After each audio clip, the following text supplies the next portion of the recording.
आज बरोज़ जुमा 5:40 के टाइम पे मस्जिद जिलानी शरीफ कंडिकल गेट के सदर साहब जनाब अनवर साहब का मुझे कॉल आया कि मस्जिद के अंदर एक यादगिरी नाम का आदमी घुसकर मस्जिद के कुरान शरीफ एक थैले में भरकर लेकर जाकर स्क्रैप की दुकान पर बेच रहा है। तो जैसे ही अनवर साहब को इत्तला मिली, उन्होंने मुझे इत्तला दी और बस्ती के कुछ नौजवान बच्चे उस स्क्रैप की दुकान से पकड़कर उसको वापस लेकर गए मस्जिद में, और उसके हाथ में जो कुरान शरीफ वगैरह थे और थैले थे जो मस्जिद से लेकर जा रहा था, उनको वापस लिए और रखे। जैसे ही मुझे इत्तला मिली, मैंने नक़ीब मिल्लत बारिश रसदुद्दीन अवैसी साहब को इत्तला दी। नक़ीब मिल्लत बारिश रसदुद्दीन अवैसी साहब ने मुझे डायरेक्टली स्पॉट पे भिजाया। मैं स्पॉट पर आकर CI छतरी नाका को वहाँ पर मदऊ किया।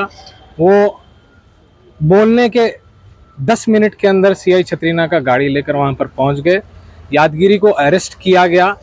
बताया ये जा रहा है कि वो कचरा चुनने वाला है और नशे की हालत में ज़्यादातर रहता है। मैं इसके पीछे उसका मंसूबा क्या था वो हमें नहीं पता, लेकिन नक़ीब मिल्लत बारिश रसदुद्दीन अवैसी साहब मजलिस इत्तेहादुल मुस्लिमीन के सदर, उन्होंने DCP साउथ जोन से बात की और कहा कि इसके पीछे इसका मोटिव क्या था, ये क्या नशे में था, ये इसका हरकत क्या थी, इसके पीछे कौन लोग हैं।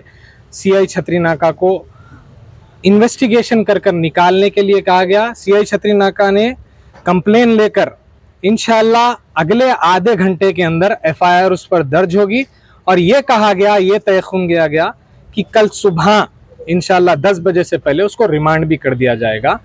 बस्ती के कंडिकल गेट के सारे बड़े लोग, यहाँ के लोग भी मौजूद थे, नौजवान भी मौजूद थे। मैं सबका शुक्रिया अदा करूँगा पीस मेंटेन करने के लिए, और इंस्पेक्टर छतरी नाका से फिर से मीडिया के ज़रिए गुजारिश करूँगा कि उसके ऊपर सख्त से सख्त कार्रवाई की जाए।